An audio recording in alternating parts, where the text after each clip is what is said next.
Yesterday at Mass, I talked about the connections between the First Supper and the Last Supper. Today we get a little bit more of the impact of what happened in that First Supper, the book of Genesis, the first meal that happened in the Scriptures.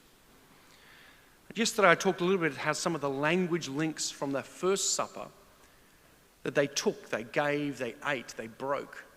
Those same key words are used in the Last Supper. Here we have today in our Gospel another Eucharistic passage. And in this context, Jesus took, he gave thanks, he broke, he handed it, and they ate. Same language again that we have at the Last Supper and at the First Supper. It's sort of a bit of a code that we're seeing in certain passages in the Scriptures. So this passage is a Eucharistic passage as well we have as our Gospel today. And there's a few things about this passage.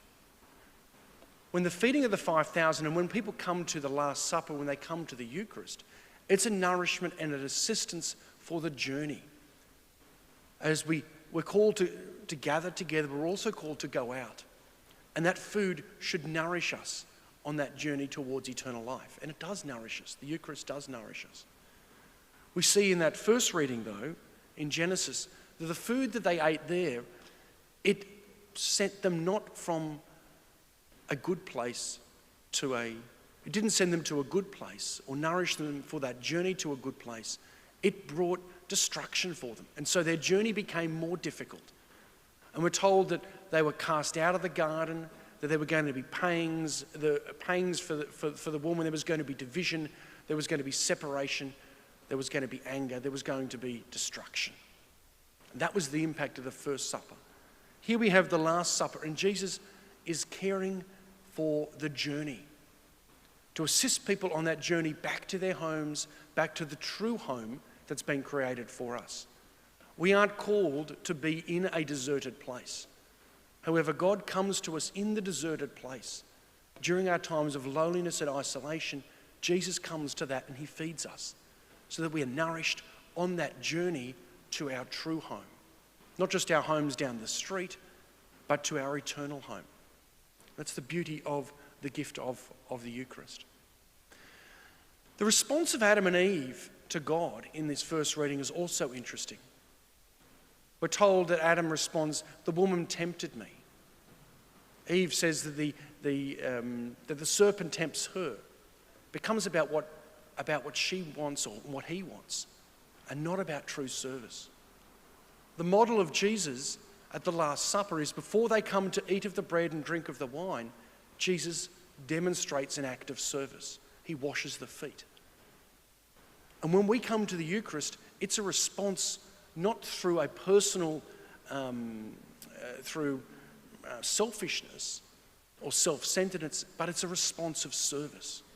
So when we come to the Eucharist, we're called to respond already with a desire for service. And that when we've listened and we've been formed and we're responding to service, Jesus comes into that context. And this is what we have here in the Gospel. Jesus has taught these people. They've come together in a deserted place because they desire to know, to love, and to serve. And with that desire, Jesus then says, I've got to assist these people. And so Jesus provides this Eucharistic meal for them in the desert. And then they then go back, be nourished on that journey to paradise. Let us love the great gift of the Eucharist. There's beautiful connections between the Old Testament and the New Testament. Whenever you see passages about food in the Scriptures, more than likely they're linking us or asking us to think about the Eucharist in different ways. And when you hear these key words, and they happen in a number of places in the New Testament and in the Old Testament, when someone takes, gives, breaks, and eats, all those four key words, when you see those key words together, pay attention. Because the Scriptures are asking us to think both about that First Supper, that supper that brought destruction of Adam and Eve, and the Last Supper, the food that brings an end to that sin and destruction and nourishes us for the journey home.